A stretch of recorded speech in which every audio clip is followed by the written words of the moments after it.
News India में एक बार फिर से आपका स्वागत है। मैं हूं आपके साथ गीतू चौहान और मैं हूं आपके साथ पूजा अग्रवाल। और देखिए, जो आंकड़ा है वो हम आपको बताएंगे कहां कितनी सीटों पर किसको मिल रही है बढ़त।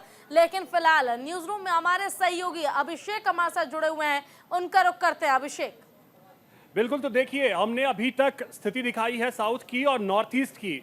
नॉर्थ ईस्ट में क्या स्थिति बनी है जरा वो हम अपने दर्शकों को बता दें। अब देखिए, अरुणाचल प्रदेश की स्थिति अगर मैं आपको दिखाऊं, बीजेपी को यहां पर 2019 में 2 सीटें मिली थी और इस बार भी 2 सीटें एक बार फिर से बीजेपी को मिलती हुई नजर आ रही हैं। यानी कि यहां पे अगर देखें तो अंतर कुछ भी नहीं है, यानी कि ना तो बीजेपी को यहां पे नुकसान हो रहा है, ना ही कांग्रेस को बढ़त मिल रहा है। इसके अलावा असम की अगर बात करें, सबसे ज्यादा निगाहें यहां पर ही टिकी हुई हैं। यहां पर बीजेपी ने 2019 में भी 9 सीटें जीती थी, एक बार फिर से बीजेपी 9 सीट ही जीत रही है। यहां पर अगर देखें तो बीजेपी को कोई नुकसान नहीं, इवन नुकसान अगर किसी को हो रहा है तो वो कांग्रेस को है। 3 सीटें 2019 में जीती थी, इस बार महज 2 सीटें मिल रही हैं, यानी कि 1 सीट का यहां पर नुकसान हो रहा है। यह स्थिति अगर आप देखें तो।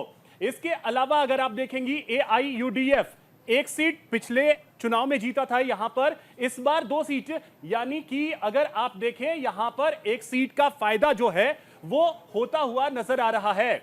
इसके अलावा अगर असम में देखें तो बीजेपी के को ज्यादा नुकसान यहां पर होता हुआ नजर नहीं आ रहा है। नॉर्थ ईस्ट एक बेहद ऐसा अहम इलाका। अब मणिपुर की अगर बात करें तो मणिपुर में स्थिति ऐसी है कि बीजेपी ने 1 सीट जीती थी, 1 सीट एक बार फिर से जीत रही है, यानी यहां पर कोई नुकसान नहीं हो रहा है। आरएलपी को यहां पर 1 सीट मिलता दिख रहा है। यह स्थिति है। एनपीएफ को 1 सीट 2019 में मिला था, लेकिन इस बार यहां पर एनपीएफ का खाता नहीं खुल रहा है, यानी एक का नुकसान जो है वो यहां पर एनपीएफ को होता नजर आ रहा है। मणिपुर जिसकी काफी चर्चा काफी ज्यादा हुई है, लेकिन बीजेपी को नुकसान वहां नहीं होता नजर आ रहा है। मेघालय की अगर स्थिति देखें, 2 सीटें यहां पर हैं। कांग्रेस के खाते में 1 सीट पिछली बार भी थी, इस बार भी 1 सीट है। ना नुकसान ना फायदा। एनपीपी के खाते में 1 सीट पिछले चुनाव में भी, इस बार भी 1 सीट इस बार आ रही है। तो यह स्थिति बता रहा है नॉर्थ ईस्ट का कि कांग्रेस के लिए यहां पर ज्यादा बेहतर नहीं है और ना ही बीजेपी को यहां पर कोई ज्यादा नुकसान हो रहा है। सिक्किम की 1 सीट है और सिक्किम की 1 सीट जो है वो एसकेएम के खाते में पिछली बार गई थी और इस बार भी एसकेएम ही जीत रही है। इस डेटा को भी मैं आगे अपडेट करवा देता हूं, लेकिन 1 सीट जो है वो आती नजर आ रही है। त्रिपुरा एक ऐसा राज्य है जहां को लेकर के काफी ज्यादा चर्चा हो रही है और त्रिपुरा में अगर हम देखें तो बीजेपी ने 1 सीट पिछली बार यहां पर अपने नाम की थी और इस बार टीपीएम के खाते में 1 सीट यहां पर जाती हुई दिख रही है। तो यह स्थिति है त्रिपुरा की। और वापस मैं आपके पास आ रहा हूं पूजा। बिल्कुल, देखिए, और जो आंकड़ा है वो लगातार हम एक एक कर दिखा भी रहे हैं गीतू, और न केवल अलग अलग राज्यों में क्या हालात हैं वो समझाने की कोशिश, बल्कि एग्जिट पोल के जरिए क्या 4 जून को परिणाम रह सकते हैं गीतू, उसको लेकर भी लगातार हम आंकड़ों के जरिए समझाने की कोशिश कर रहे हैं। बिल्कुल, और ये जो आंकड़े सामने आ रहे हैं तो कहीं बीजेपी को नुकसान हो रहा है तो कहीं फायदा हो रहा है, लेकिन जिस तरह से आंकड़े सामने आए हैं न्यूज इंडिया का ये एग्जिट पोल, और कुल मिलाकर जीत बीजेपी की हो रही है, एनडीए गवर्नमेंट की हो रही है, सरकार बनने जा रही है एनडीए की, ये आंकड़ा सामने आ चुका है। हमारे साथ गेस्ट का तमाम पैनल भी मौजूद है इस वक्त और रुख करेंगे उनका। ए.के. मिश्रा जी का रुख करते हैं। मिश्रा जी, आपसे हम समझना चाहेंगे, फिलहाल जो एग्जिट पोल ये सामने निकल कर आ रहा है, ऐसे में दावा किया जा रहा था INDIE गठबंधन की तरफ से, लेकिन वहां पर फिलहाल नुकसान की स्थिति दिख रही है, क्या कहेंगे? बिल्कुल, देखिए, अभी नहीं, शुरू से ही बीच में एक इन्होंने आई वॉश किया था दो चरण के बाद, तो ऐसा माहौल इन्होंने बनाया था। और रही बात, देखिए, जिसको नहीं मानना है ना, वो 4 तारीख को जब एग्जैक्ट पोल आएगा तो वो ईवीएम के ऊपर भी सवाल उठा देंगे। बिल्कुल, देखिए, दोबारा हमारे गेस्ट का रुख करूंगी, लेकिन फिलहाल जो आंकड़े हैं वो हम बताते हैं। गोवा में देखिए, गोवा की स्थिति अगर आप देखेंगे तो यहाँ पर बीजेपी 1, INC 2 और 2 सीटों का ये पूरा आंकड़ा हम आपको बता रहे हैं। अदर्स की अगर बात करें तो 0 पर अदर्स है। फिलहाल एनडीए बनाम इंडिया अलायंस का आखिर क्या हाल है, किस तरह की स्थिति है? गुजरात की सीट पर हम आ जाते हैं। यहाँ 26 सीटें बीजेपी के पास, 26 की 26 सीटें जाती नजर आ रही है। कांग्रेस का खाता गुजरात में खुलता नजर नहीं आ रहा है। और देखिए, गुजरात में फिलहाल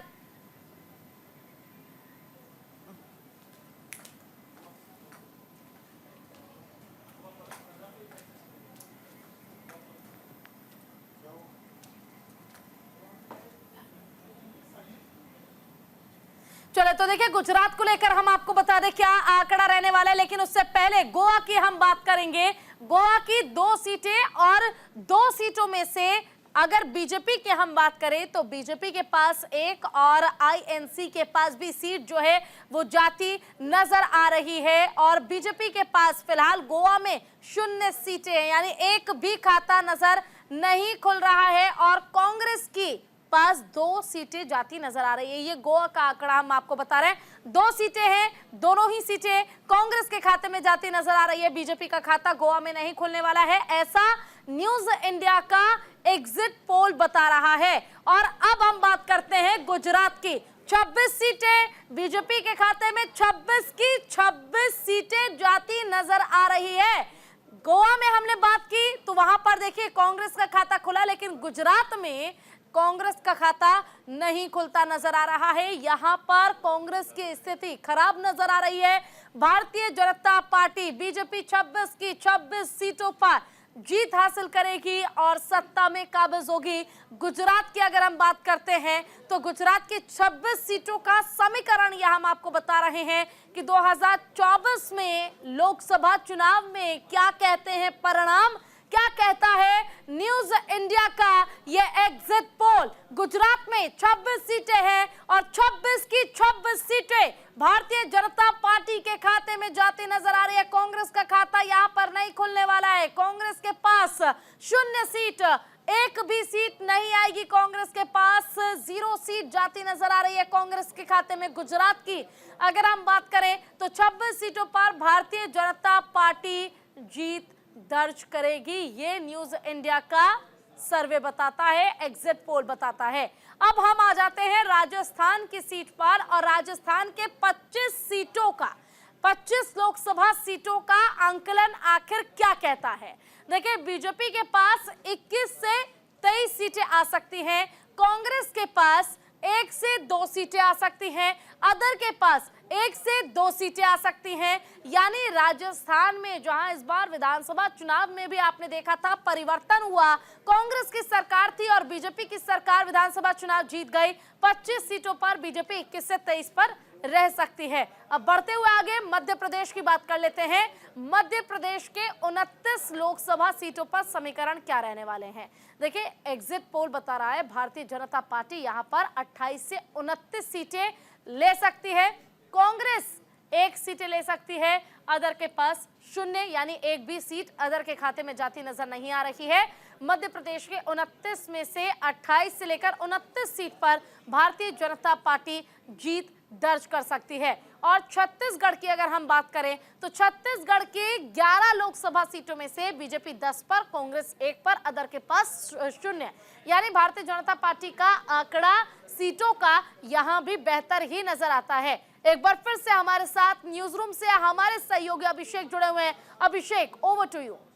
देखिए पूजा, जिस तरीके से आपने स्थिति बताई, चाहे वो राजस्थान की हो, चाहे मध्य प्रदेश की हो, छत्तीसगढ़ की हो, तो ये आंकड़े बता रहे हैं कि ज्यादा जो है वो डैमेज होता हुआ बीजेपी को नजर नहीं आ रहा है। क्योंकि आपको बता दें कि ये डैमेज कहा जा रहा था कि बहुत ज्यादा होने वाला है। सर, अभी जो आंकड़े हमने दिखाए, गोवा में अगर देखें तो कांग्रेस के खाते में 2 सीटें जा रही हैं, नहीं तो बाकी जगहों पर हम देखें, चाहे वो राजस्थान हो, मध्य प्रदेश हो, बीजेपी तो वही जो एक्सट्रीम था वहीं पे नजर आ रही है। देखिए, गोवा और गुजरात, खासतौर पर गुजरात की बात करें तो बीजेपी का गढ़ रहा है इतने सालों से, और वहाँ तो ज़रूर विपक्षी दलों को कोई उम्मीद रखनी भी नहीं चाहिए थी। वहाँ जैसे कहा जाए कि 100/100 नंबर जो है बीजेपी को मिलने लगभग तय हैं। गोवा की राजनीति थोड़ी सी अलग है, तो गोवा में कई बार थोड़ा उलटफेर देखने को मिलता है, और कांग्रेस की भी अच्छी खासी प्रेजेंस गोवा में रही है हाल फिलहाल में। तो वहाँ एक ज़रूर माना जा सकता है कि 1 सीट का फ़ायदा कांग्रेस को और 1 सीट का नुकसान बीजेपी को ज़रूर हो जाए। मध्य प्रदेश में भी अगर 1 या 2 सीट पर जैसे माना जाए, अगर मेरा आकलन आप जानना चाहें तो 1 या 2 सीटों पर कोई ऐसी माना जा सकता है कि लड़ाई है जहां पर कांग्रेस को शायद जीत मिले। एग्जिट पोल वो भी नहीं कह रहे हैं, बस 1 सीट पे लग रहा है। जी, वही मैं कह रहा हूँ, 1 या 2 सीट पर। लेकिन राजस्थान में मेरा मानना है कि लगभग 4 से 5 सीटें ऐसी हो सकती हैं जहां कांग्रेस पार्टी का जो उम्मीदवार हैं वो थोड़ा सा ज़्यादा बड़ी चुनौती पेश करें भारतीय जनता पार्टी के उम्मीदवार को, और शायद जीत उनके भी नसीब में हो सके। ठीक है, निपुण जी आप क्या कहेंगे, क्योंकि गुजरात के लिए तो कहा ही जाता है वहाँ 26 की 26 स्ट्राइक रेट 100, लेकिन राजस्थान में भी स्ट्राइक रेट पिछले 2 चुनाव में 14-19 में हमने देखा 100 था। इस बार लग रहा है कि कुछ कमेगा, क्योंकि मध्य प्रदेश, छत्तीसगढ़ ये तो वही 2019 वाला। हाँ देखिए, मध्य प्रदेश की जैसे आप बात कर रहे हैं तो मध्य प्रदेश में मुझे लगता है कि जो छिंदवाड़ा सीट है या जहाँ से दिग्विजय सिंह लड़ रहे हैं, 1-2 सीटें निकल सकती हैं, चुनौतीपूर्ण वाली स्थिति वहाँ पे रहेगी। राजस्थान में जो भाई साहब बोल रहे थे वे बिल्कुल सही बात बोल रहे थे कि 4-5 सीटों पे लेकर, चाहे निर्दलीय 1-2 सीट की बात करें या हम बात करें जो कांग्रेस की 2 सीटें थी वो निकल सकती थी। लेकिन जिस प्रकार का एग्जिट पोल दिखा रहा है तो देखिए अभी क्या ना कि एग्जिट पोल है, क्योंकि हम देखो दिसंबर मुझे याद आता है जो विधानसभा के चुनाव थे, मोस्टली एग्जिट पोल क्या दिखा रहे थे कि बीजेपी की स्थिति टाइट है, यानी कि वो जीतने वाले नहीं है। लेकिन जब छत्तीसगढ़ में हुआ जिसकी कोई कल्पना ही नहीं कर रहा था तो वो एकदम पलट गया। तो प्रदेश की भी कोई कल्पना नहीं कर रहा था कि ये हो सकता है। वही वाली बात है, तो तीनों ही राज्यों की हम बात करें यही स्थिति उस समय थी। लेकिन फिर भी एग्जिट पोल में हम जैसे विश्वास करें, और केवल आपका चैनल ही नहीं हम और भी चैनल की बात करें तो सब लगभग यही बात दिखा रहे हैं। तो मुझे लगता है कि जिस प्रकार का बीजेपी का कैंपेनिंग रहा, और मैं बार बार वही बात बोल रहा हूँ कि कहीं ना कहीं विपक्ष का जो गठबंधन बना वो गठबंधन ठीक से नहीं बना पाए और जनता में मैसेज क्लियर नहीं हो पाया, चाहे वो कांग्रेस का हो या जो उनके साथ जुड़ी हुई क्षेत्रीय दल थे, वो भी इस बात को लेकर जनता को एक सही तरीके से मैसेज नहीं दे पाए। ठीक है, एक मिश्रा जी आप क्या सोच रहे हैं, क्योंकि अब देखें राजस्थान में वही लग रहा है कि 2024 वाली, माफ कीजिएगा 2019 और 2014 वाले ही हालात दिख रहे हैं, मध्य प्रदेश भी वही, छत्तीसगढ़ भी वही। नहीं देखिए, मोटा मोटा एक क्वेश्चन जो ये उठ रहा है ना कि जैसे गोवा में बीजेपी को नहीं मिल रही है, राजस्थान में, मध्य प्रदेश में 1-2 सीटें, 2-4 सीटें लूज कर रहे हैं, तो इनकी स्ट्रेटजी अगर आप कैंपेन के पहले देखिए तो ये जानते थे कि हो सकता है कुछ सीटें हम लूज करें, एंटी इनकम्बेंसी कहीं ना कहीं ऐसे काम कर सकती है। सवाल ये है, इसका इन्होंने ऑप्शन तैयार करके रखा था, केरला से 1-2 ले लेंगे, तमिलनाडु से, बंगाल वगैरह से ले लेंगे। क्वेश्चन ये है कि इस इलेक्शन, इस रिजल्ट के बाद एक इलेक्शन और होगा। अब जैसे गोवा में कोई भी जीत जाए, जो 2-4 लोग जीतेंगे, जब बीजेपी सरकार बनाएगी तो कम से कम 50 से 60 निर्दलीय और इंडी अलायंस के बहुत सारे नेता दौरा किया है, जहाँ राहुल जी ने किया, प्रियंका जी ने किया, करनी साहब, इस उम्र में भी पूरे हिंदुस्तान के सभी राज्यों में उन्होंने दौरा किया है, तो निश्चित रूप से उसका लाभ मिलेगा। और अनुभवी राजनेता हैं, और उन्होंने जो कांग्रेस के कार्यकर्ताओं से, नेताओं से जो फीडबैक लिए होंगे उसके आधार पर उन्होंने कहा है। अगर महागठबंधन की जो सरकार अगर बनती, प्रधानमंत्री आज इंडिया गठबंधन की बैठक हुई है, तो वो लोग बैठ के फिर तय कर लेंगे कौन बनेगा। और इस वक्त हमारे साथ कांग्रेस प्रवक्ता टीना जी भी जुड़ गई हैं। टीना जी, आपका स्वागत है न्यूज़ इंडिया पर। और लगातार हम एग्जिट पोल दिखा रहे हैं अपने दर्शकों को, जिसमें बीजेपी एनडीए बढ़त बनाए हुए हैं, लेकिन INDIA गठबंधन कहीं ना कहीं पीछे खिसक रहा है। क्या है आपका रिएक्शन? जी देखिए, खिसक नहीं रहा है। मैंने जैसे पहले कहा, इसको तो एग्जिट पोल ने खिसका रहे हैं, ये तो जबरदस्ती का दिखा रहे हैं, जबकि सच्चाई ये है कि 295 प्लस हम सीटें लेने जा रहे हैं और एनडीए की सरकार नहीं बनने वाली है। वो एक ख्वाब था मोदी जी का कि हम तीसरी बार प्रधानमंत्री बन जाएंगे। दो टर्म आपको दिए जनता ने, 2 बार आपको सत्ता में बैठाया, क्या किया आपने? इस देश को आपने बेरोजगारी की तरफ धकेल दिया। विकास के पथ पर जो मनमोहन सिंह साहब ने लेकर आए वो आपने उतार दिया। ग्लोबल हंगर इंडेक्स को 11वें स्थान पर आ गए हम, और आपको उम्मीद है और एग्जिट पोल दिखा रहे हैं कि भाई सरकार बनने जा रही है। तो हम कह रहे हैं सरकारी आंकड़ा है जो दिखाया जा रहा है मोदी जी के माध्यम से। उनकी मौन में तपस्या अगर पूरी हो गई है तो अब उन्होंने एग्जिट पोल शुरुआत की है कि चलिए मेरा माहौल बना दिया। ये माहौल है, सच्चाई ये है कि सरकार ऐसी बनने जा रही है, इंडिया जीतेगी। और ये हम इसलिए आश्वस्त है कि जनता ने हमें इतना विश्वास दिलाया है, और हम हर बार कह रहे हैं कि किस तरीके से जो हमारे वादे, जब हम जनता के बीच चुनावी भाषण कह रहे थे कि 30 लाख। टीना जी देखिए, जनता का साथ, जैसा कि आप कह रही हैं, जो आपके पार्टी कार्यकर्ताओं का सर्वे कहता है कि इस बार 295 पार आप पहुंचेंगे। इंडिया अलायंस को जनता का समर्थन मिल रहा है, ठीक है, जनता का समर्थन मिल रहा होगा आपको, लेकिन आपकी ही पार्टी के जो तमाम सहयोगी दल इस बार इंडिया अलायंस का हिस्सा बने हैं। शुरुआती दौर मुझे याद है 28 दल एक साथ थे, और आज जब मीटिंग हुई तो मात्र 14 दल पहुंची, जिसमें कि ममता बनर्जी जो पहले कहती है कि मैं आउटर साइड से सपोर्ट करूंगी, लेकिन लेकिन मीटिंग में वो भी शामिल नहीं होती है। आखिर ऐसे टुकड़े टुकड़े होकर जीत क्या सुनिश्चित है, लगता है आपको? देखिए, जब हम इंडिया अलायंस की पहली बैठक हुई तब से मीडिया ने भी खूब कयास लगाए और बीजेपी तो इसी कयास में लगी हुई थी कि इंडिया अलायंस बने ही नहीं, ये टूट जाए। लेकिन इंडिया अलायंस का गठबंधन ये कोई मामूली गठबंधन नहीं था बीजेपी की तरह कि यहाँ उनके छोड़ के चला गया, अन्य दल चले गए। यहाँ सारे लोग एक साथ ये चुनाव लड़ा है और ये पहली मीटिंग से लेकर आज तक ये सारे लोग जो है गठबंधन को जिस तरीके से निभाया है, गठबंधन धर्म को निभाया है, लेकिन तो सैल्यूट गठबंधन है। अब आधा अधूरा रह गया टीना जी। बीजेपी ने तो चलिए पूरी ठीक है, तरीके से उनकी तो रात हम और आंकड़े भी अपने दर्शकों को दिखा देते हैं, बाकी यूटीज में क्या कुछ हाल है, बाकी प्रदेश में क्या हाल है, तो हम बात करते हैं। और ऐसे में जम्मू कश्मीर और लद्दाख की बात हम कर लेते हैं। क्या यहाँ के आंकड़े कह रहे हैं जम्मू कश्मीर और लद्दाख में? जिस तरह से आपको बता दें 6 सीटें यहाँ पर हैं और बीजेपी के खाते में यहाँ पर 3 सीटें जा रही हैं, जबकि कांग्रेस भी यहाँ पर 3 सीटें जीतती हुई दिख रही है। और जिस तरह से ये जो आंकड़ा निकलकर सामने आया है, साफ तौर पर ये कहा जा सकता है कि बीजेपी की जो सीट का बंटवारा है और बड़े बड़े दावे किए जा रहे थे वो यहाँ पर पूरे नहीं हो रहे हैं और 3 सीटें यहाँ पर मिल रही हैं। वहीं अगली सीट का रुख कर लेते हैं और बात करते हैं हम उत्तराखंड की, जहाँ पर तकरीबन 5 सीटें हैं और ऐसे में बीजेपी यहाँ पर 5 सीटें जीतती हुई दिख रही है। कांग्रेस और अन्य के खाते में कुछ भी नहीं दिख रहा है, तो शून्य पर है कांग्रेस और अन्य का खाता। वहीं अगर हम दिल्ली की बात करें तो दिल्ली में जिस तरह से 7 सीटें हैं और यहाँ पर अगर बीजेपी की बात करें तो 7 सीटें बीजेपी के खाते में यहाँ पर जा रही हैं और कांग्रेस और आम आदमी पार्टी यहाँ पर शून्य पर ही सिमट कर रह जाएंगी। और अगली प्रदेश का हम बात कर लेते हैं, हिमाचल प्रदेश की बात करते हैं, जहाँ पर 4 सीटें हैं लोकसभा की और यहाँ के आंकड़े भी आपको बता देते हैं। बीजेपी यहाँ पर 4 सीटें जीतती हुई दिख रही है, हालांकि 1-2 सीट का मार्जिन हो सकता है, लेकिन फिलहाल 4 सीटें बीजेपी के खाते में जा रही है। कांग्रेस और अन्य के खाते में कुछ नहीं है। तो ये हिमाचल प्रदेश की सीटों का हाल है। वहीं बात करते हैं झारखंड की, तो यहाँ पर 14 सीटें हैं और ऐसे में बीजेपी यहाँ पर 7 सीटों पर कब्जा जमाएगी। आईएनसी के खाते में 3 सीटें और जेएमएम के खाते में 3 सीटें जाती हुई दिख रही हैं। एग्जिट पोल के अनुसार ये जो आंकड़े निकलकर सामने आ रहे हैं झारखंड से, वो हम आपको बता रहे हैं, जबकि अन्य के खाते में 1 सीट यहाँ पर जाती हुई दिख रही है।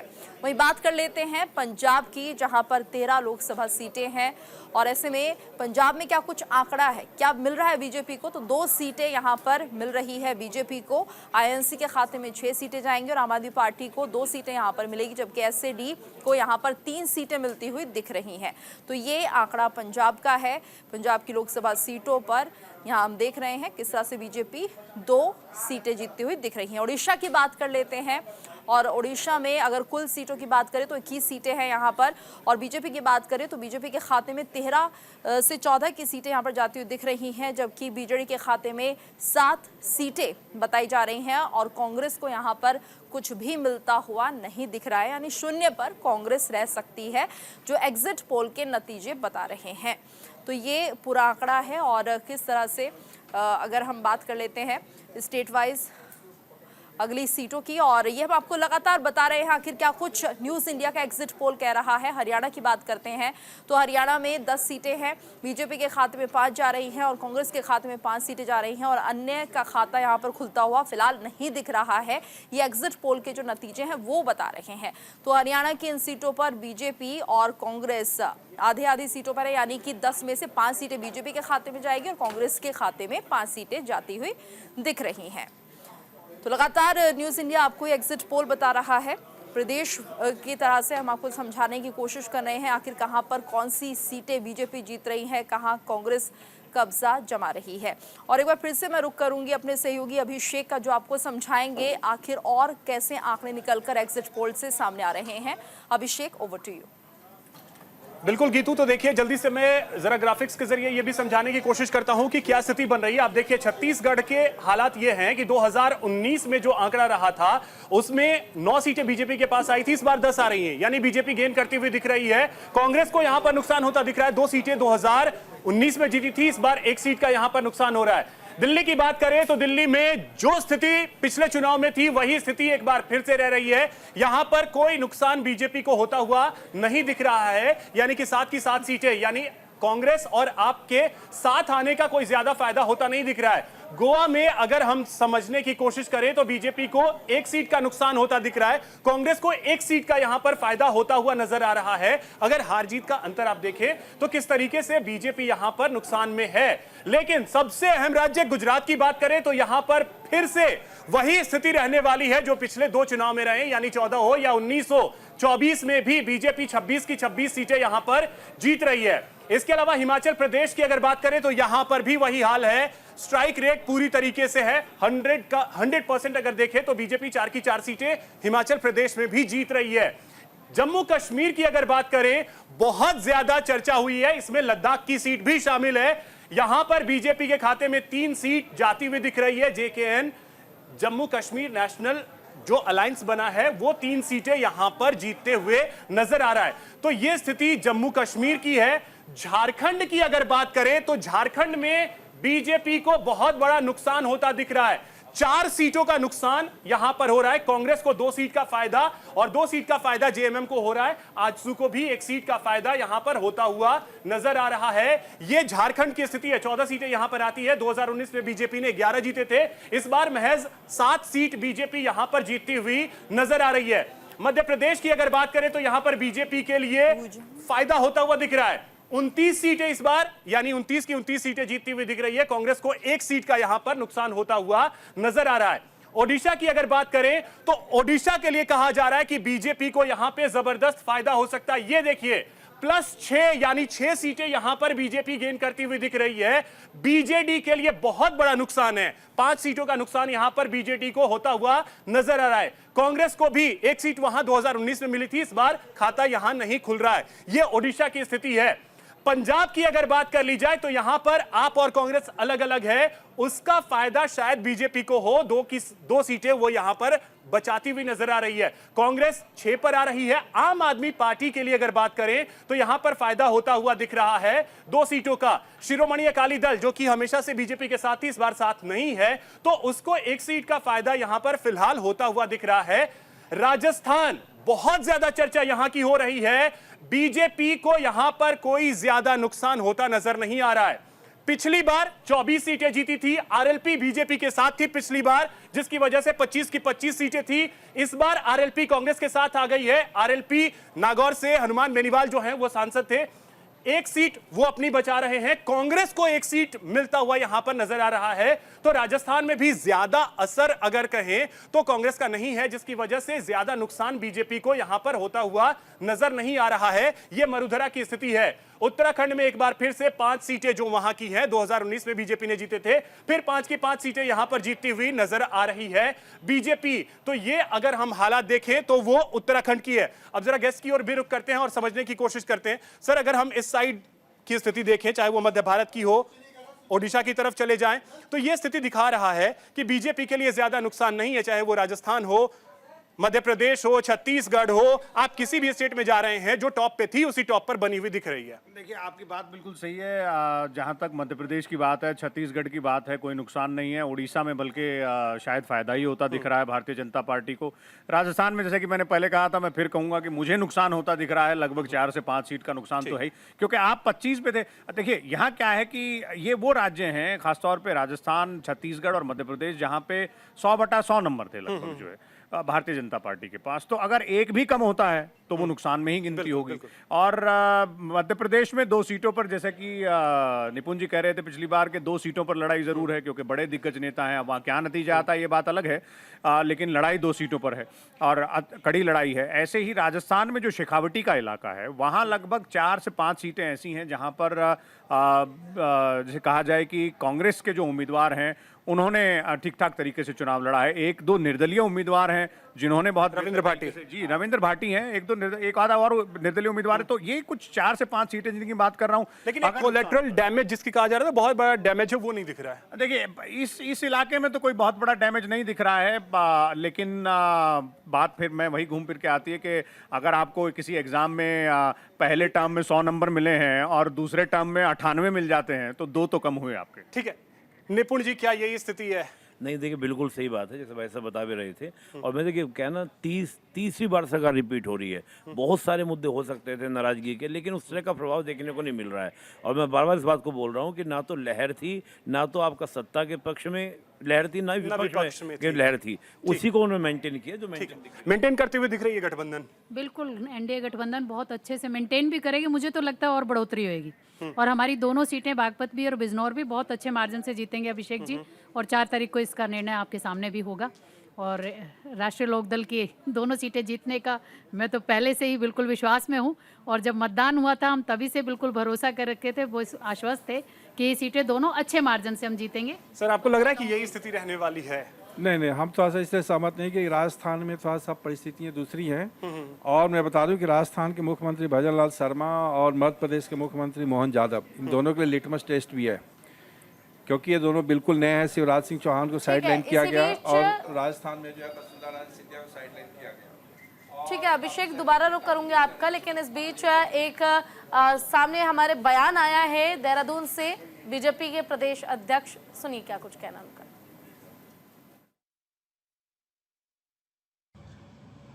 हम एग्जिट पोल का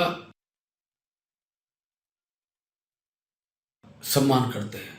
आज सिद्ध हो गया है कि सेवा, सुशासन, गरीब कल्याण की नीति पर जनता ने मोहर लगाई है। भाजपा 370, एनडीए 400 पार का जो नारा था वो सार्थक सिद्ध हो रहा है। और देश के यशस्वी प्रधानमंत्री भाई मोदी जी प्रचंड बहुमत के साथ देश के प्रधानमंत्री बनने जा रहे हैं। आज देश के अंदर दुष्कर्म राजनीति करने वाले, भ्रष्टाचार करने वाले, भाई भतीजावाद, परिवारवाद और कुर्सी के लिए अपने दीन ईमान को त्याग करने वाले लोगों का करारा जवाब जनता ने दिया है।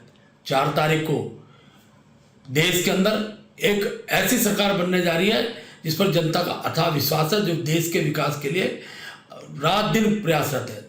देश के अंदर जातिवाद, परिवारवाद और तुष्टीकरण की राजनीति करने वालों पर एक करारा तमाचा जनता ने लगाया है। हम आज के एग्जिट पोल का सम्मान करते हैं।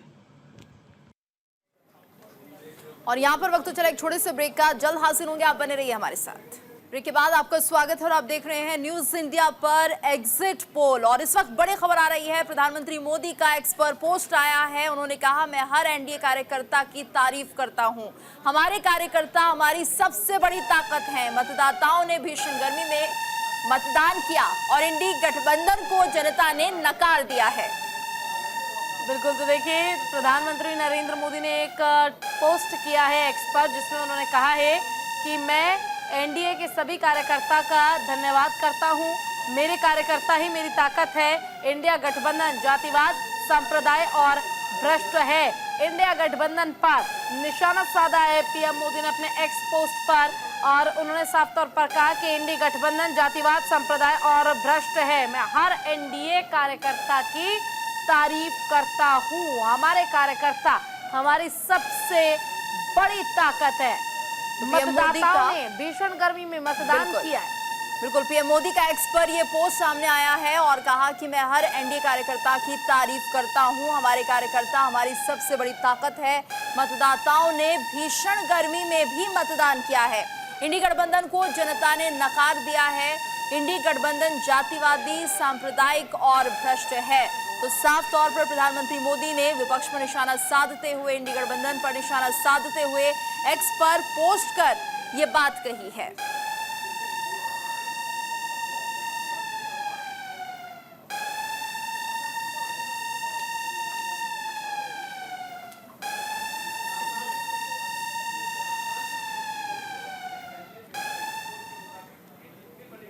चलिए अब आपको जरा सीटों के समीकरण के साथ समझाते हैं ग्राफिक्स के जरिए कि एग्जिट पोल क्या कहता है, कहां इस बार कितनी सीट किसे मिलेगी। महाराष्ट्र की अब बात कर लेते हैं। 48 सीटें हैं लोकसभा की, बीजेपी 20, एसएस 8 यानी कि शिवसेना को 8, एनसीपी को 2 और कांग्रेस को 7, एसएस यूबीटी को 6, एनसीपी एस को 4, अदर को 1। 48 सीटों का यह आंकड़ा महाराष्ट्र का हम आपको बता रहे हैं। भारतीय जनता पार्टी के खाते में सबसे ज्यादा सीटें जाती नजर आ रही है। बीजेपी के पास 20 सीटें, शिवसेना के पास 8, एनसीपी के पास 2, आईएनसी के पास 7, एसएसयूबीटी के पास 6, एनसीपीएस के पास 4 और अदर के पास सिर्फ 1 सीट जाएगी। ये है 48 सीटों का समीकरण महाराष्ट्र में। अब बढ़ते हैं आगे और आगे बढ़ते हुए हम बात करेंगे पश्चिम बंगाल की। पश्चिम बंगाल में आखिर सीटों का समीकरण क्या कहता है वो आपको बताते हैं। 42 सीटें यहाँ पर बीजेपी के पास 26 सीटें जा सकती है और ये आंकड़ा 26 से 18 पे भी पहुंच सकता है।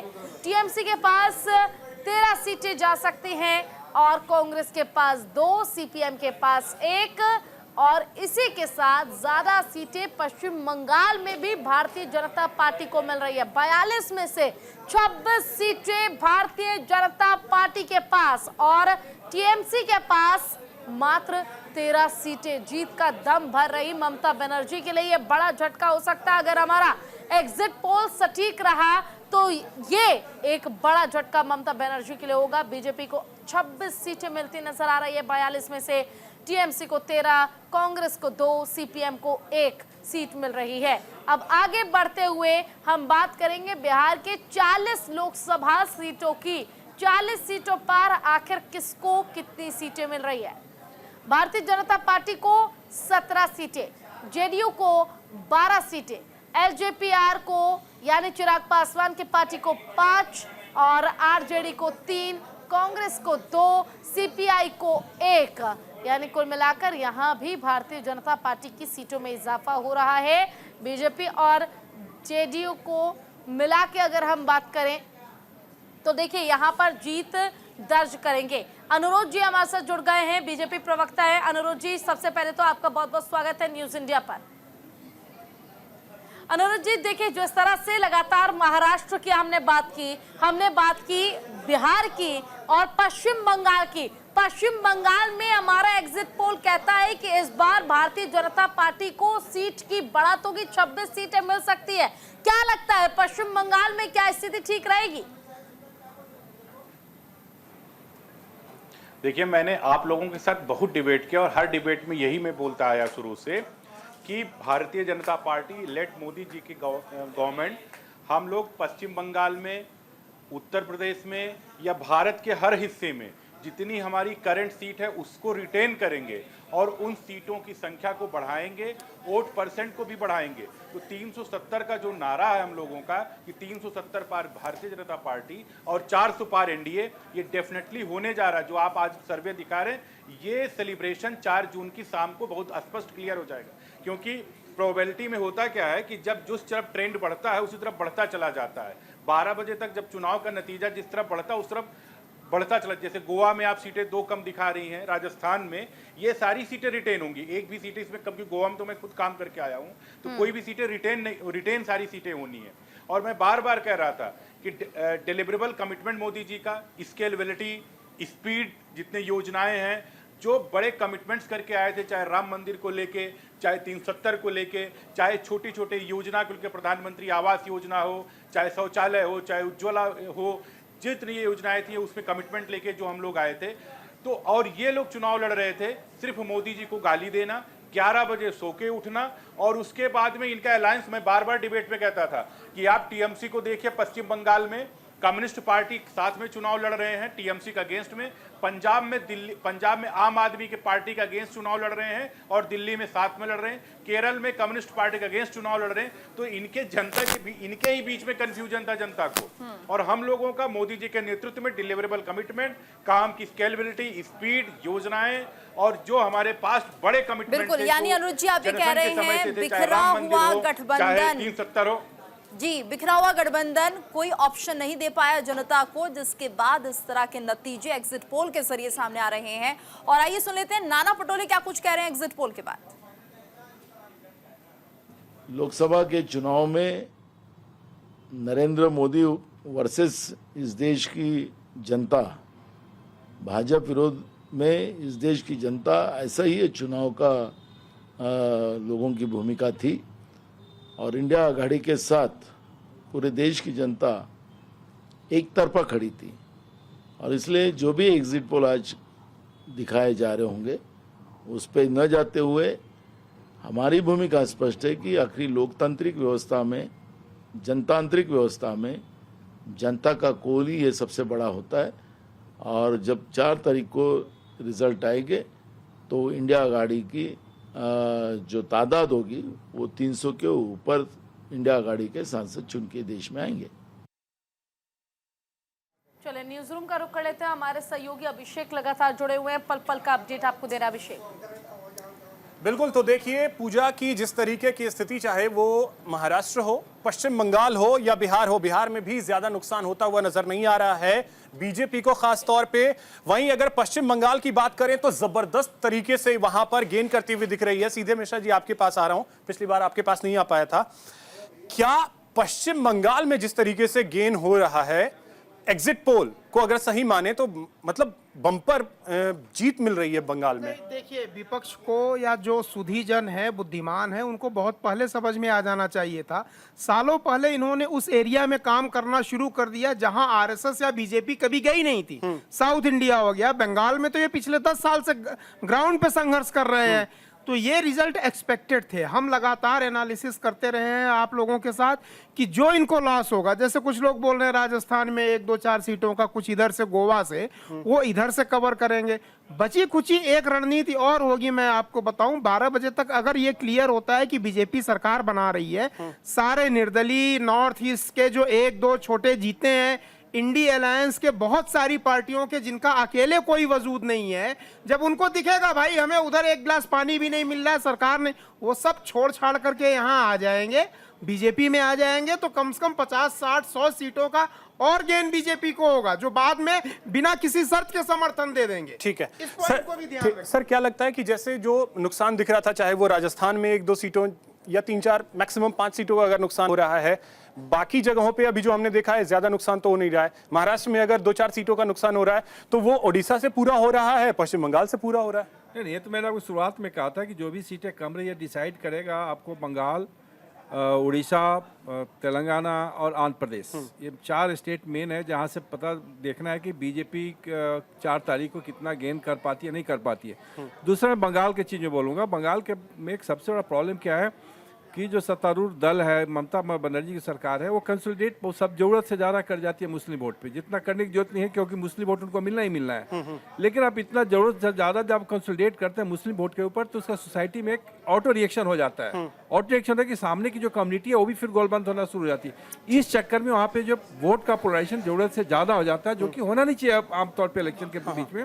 हमको लगता है कि ममता बनर्जी के इस पॉलिसी के कारण भी बीजेपी को ज़्यादा गेन हो रहा है, ये सबसे बड़ा कारण। ठीक है, अभी टीना जी हमारे साथ जुड़ी हुई हैं कांग्रेस से। टीना जी, अब देखिए जहां जहां हम स्थिति दिखा रहे हैं, चाहे वो पश्चिम बंगाल हो या महाराष्ट्र हो, बिहार हो, कांग्रेस के लिए पर्टिकुलरली अगर हम देखें तो ज्यादा कुछ बेहतर नजर नहीं आ रहा है एग्जिट पोल में। जी देखिए, मैं आपके एग्जिट पोल का सम्मान करती हूँ, लेकिन फिर भी मैं ये कहती हूँ कि जो हम कह रहे हैं, जो जनता का सर्वे है, उस पर हम भरोसा कर रहे हैं। 295 प्लस हम लोग सरकार में हम बनाने जा रहे हैं और 4 जून का इंतजार है। 4 जून के सबके सामने होगा कि इस तरीके से जो हमने वादे किए थे पहली कलम से पूरा करेंगे। जैसे हमने 30 लाख युवाओं को नौकरी देने का वादा किया था। देखिए, बदलाने की कोशिश तो मोदी जी ने ट्वीट किया है कि इलेक्शन कमीशन ने बहुत निष्पक्षता के साथ चुनाव लड़वाया है। अरे सकारात्मकता के साथ कांग्रेस पार्टी ने चुनाव लड़ा है। आप तो मट्टी पर लड़ रहे थे चुनाव, आप तो मंगलसूत्र पर लड़ रहे थे। तो मतलब इलेक्शन कमीशन ने चुनाव सही से नहीं करवाया, मानती है इस चीज को कि इलेक्शन कमीशन ने सही से नहीं करवाया इलेक्शन? देखिए, चुनाव आयोग को ये मोदी जी जेब में लेके रखते हैं। हम लोगों ने कितनी शिकायतें करी और पहली बार इतिहास में ऐसा हुआ है सबसे ज्यादा प्रधानमंत्री के खिलाफ अगर शिकायतें हुई है क्योंकि ये असंसदीय ऐसे शब्दों। तो जैसा आप कह रही हैं 4 तारीख को अगर आप सरकार बना रही हैं, उसके बाद क्या इलेक्शन कमीशन को खत्म कर देंगी? क्योंकि इसी इलेक्शन कमीशन के साथ आपको काम करना पड़ेगा। खत्म इससे पहले हम सरकार में रहे, आपने ना पहले ऐसा किया है ना का पहले गला घोटा है। संवैधानिक संस्थाओं को बीजेपी सरकार ने 10 साल में किया। नहीं तो एजेंसियों को लेकर के तो आपकी सरकार के समय ही सुप्रीम कोर्ट ने कहा था सीबीआई को लेकर के कि होता है। तो आप बताइए, ठीक है, आप बताइए सबसे ज्यादा 95% पर किसने केस किए? 2 सिटिंग सीएम पर, 2 सीटिंग सीएम को इन्होंने जेल में डालने का काम किया। एक सीएम तो आज भी आप देखिए तो जेल के अंदर ही है। ठीक ये है विडंबना है देश के अंदर आज जो है जनता अनुरुद्ध ने जी, आप लोगों अगर एग्जिट पोल सही होते हैं तो आप लोग अपने दम पे नहीं बल्कि चुनाव आयोग आपको चुनाव जितवा रहा है। देखिए चुनाव आयोग अनुरुद्ध जी से मैं इसका अनुरुद्ध जी से इसका रिप्लाई ले लेता हूं ना। अनुरुद्ध जी पे आपने सवाल दे रहे हैं, बताइए। अरे आप ही के तो लिए काम कर रहे हैं, हम तो बार बार मिलने का समय मांगते, हमें तो समय तक नहीं दे रहे थे। अनुरुद्ध जी हमें तो नोटिस नहीं देते हैं। अब रिप्लाई तो सुन लीजिए टीना जी, अब रिप्लाई भेजा जाता। अब रिप्लाई तो सुन लीजिए। ऐसे शब्दों का इस्तेमाल कर रहे हैं चुनावी भाषणों में जो मैं चैनल पे बोल भी नहीं अच्छा सकती हूँ। टीना जी ठीक है, अब रिप्लाई तो सुन लीजिए। अनुरुद्ध जी, अगर एग्जिट पोल सही साबित हुए तो इसका मतलब है कि आप चुनाव जीत नहीं रहे हैं, चुनाव आयोग आपको चुनाव जितवा रहा है। अभिषेक भाई, बहुत डिबेट आपके चैनल पे मैंने किया। हर डिबेट में इन लोगों का शुरुआत से एक समय के बाद रोना शुरू हो गया, ईवीएम गायब होना हो गया, कुछ दिन के बाद ईवीएम का हैकिंग शुरू हो जाएगी, डेटा का इंटरप्रिटेशन गलत हो जाएगा। ये चुनाव आयोग की क्या बात करती हैं? चुनाव आयोग कांग्रेस के टाइम में एक सीसी हुआ करते थे जिनको कांग्रेस के टिकट पर चुनाव लड़े और उनको मंत्री बनाया गया। और रावट बडेरा को मुरादाबाद की बाइक रैली को लेके 2014 के चुनाव में कहा गया, लेकिन खैर उस चीज की चर्चा नहीं किया, आज का समय नहीं है क्योंकि उस पर डिबेट बहुत हो चुका है, चर्चाएं बहुत हो चुकी हैं। हम लोग चुनाव जीत रहे, मोदी जी तीसरी बार प्रधानमंत्री बन रहे हैं, एक चाय वाला एक गरीब का बेटा प्रधानमंत्री बनने जा रहा, ये लोग ऐसे करते रहे। ठीक है सर, अच्छा चाय वाला आते हैं टीना जी। 15-15 लाख कोट पहने 1.5 लाख के पेन से लिखने वाले वो चाय वाले हो गए हैं। चाय उन्होंने कभी बेची है क्या? गरीब का बेटा क्या कोट नहीं पहन सकता क्या? राहुल गांधी का एंटाइटलमेंट है, वही पहनेंगे क्या? चाय के नाम ऐसी पर डिबेटें बहुत आप लोगों ने किया। ये डिबेट करते करते आप लोग की स्थिति ये हो गई है कि 40 सीट नहीं ला पा रहे हैं आप लोग। करेंगे इस भारत में। अरे ठीक है टीना जी और अनुराग जी, ठीक है धीरज जी, अब जरा सा ये चीज समझना चाहेंगे, 10 साल सरकार चलने के बाद अगर ये आंकड़े रहते हैं, बार बार हम ये कह रहे हैं कि ये एग्जिट पोल है, अगर ये आंकड़े रहते हैं तो मतलब सरकार से कोई नाराजगी नहीं? देखिए, सरकार से नाराजगी होना जनता में लाजमी है, लेकिन उसके बावजूद भी वो देखती है कि जिस सरकार ने परफॉर्म किया है, ठीक है, एक्सपेक्टेशन ज़्यादा थी, उससे कम भी किया, लेकिन उसके सामने जो विपक्ष है उसकी क्या रणनीति रही, उसने किस तरह से जनता से कोऑर्डिनेट किया और उसने किस मुद्दे के लिए कितना आंदोलन किया, तो वो कुछ नहीं दिखता, ना कोई चेहरा दिखता है, ना कोई आपस में ही एक जो है इस तरह का गठबंधन भी आप बना लेते हैं जो कि आपस में ही एक दूसरे का जो है अंतर विरोधी है, एक दूसरे के खिलाफ खड़ा है। तो ऐसे में जनता के पास तो कोई विकल्प ही नहीं बचता, एक विकल्पहीनता की स्थिति आ जाती है। मतलब मानते हैं कि अगर विकल्प होता तो शायद जनता सोचती। देखिए, विकल्प होना और बनाना ये तो विपक्ष के ऊपर निर्भर करता था, लेकिन उसने ऐसा कुछ काम ही नहीं किया। वो तो ऐसे मुद्दों को ले आई जो हवाई मुद्दे थे। अब संविधान खतरे में है, आरक्षण खतरे में, ये सब तो कहने की बात है। ठीक है, क्या लगता है कि अगर विकल्प होता तो वाकई में जनता सोचती? अगर ये स्थिति रही, हम देख रहे हैं कि 2014 280-82 के करीब, 2019 303, यानी बढ़ी है। एक बार फिर से एग्जिट पोल ये कह रहे हैं 324 अपने दम पे जा रही है, यानी प्रधानमंत्री जो कहते हैं प्रो इनकम्बेंसी, वो दिख रहा है।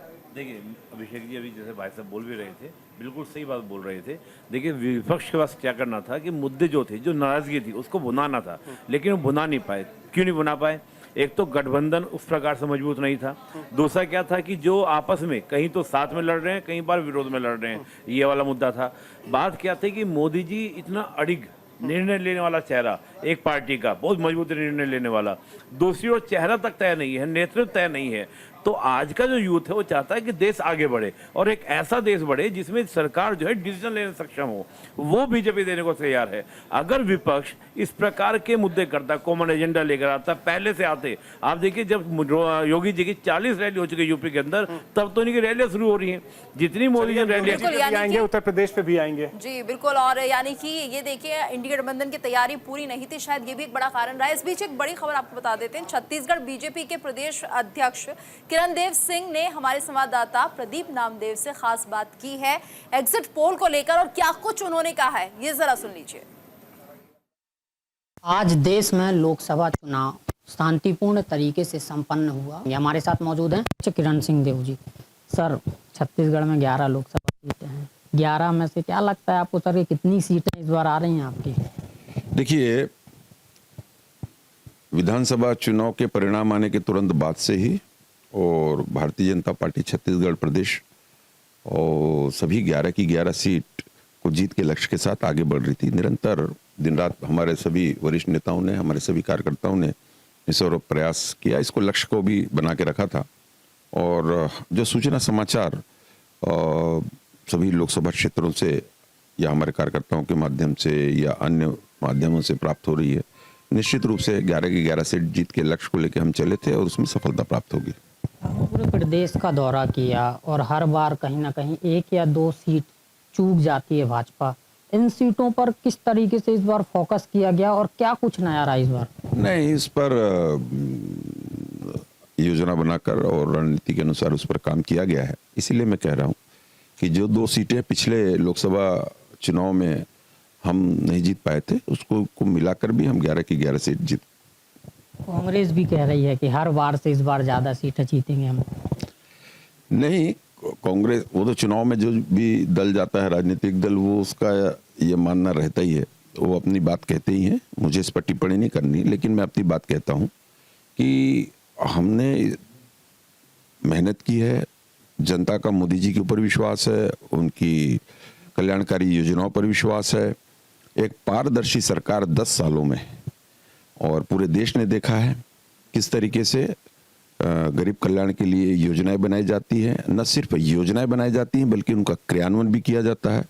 तो जनता का विश्वास है मोदी जी के ऊपर, किसी प्रकार की कोई गुंजाइश, कोई शक शंका सुबह नहीं है कि जो लक्ष्य निर्धारित किया है केंद्र में भी जीत को लेकर और छत्तीसगढ़ में भी, उस पर हम 100% खड़े उतरेंगे। चले तो तमाम गेस्ट का पैनल हमारे साथ जुड़ा रहेगा, चर्चा आगे भी जारी रहेगी, लेकिन यहाँ वक्त छोटे से ब्रेक का जल्द आएगा।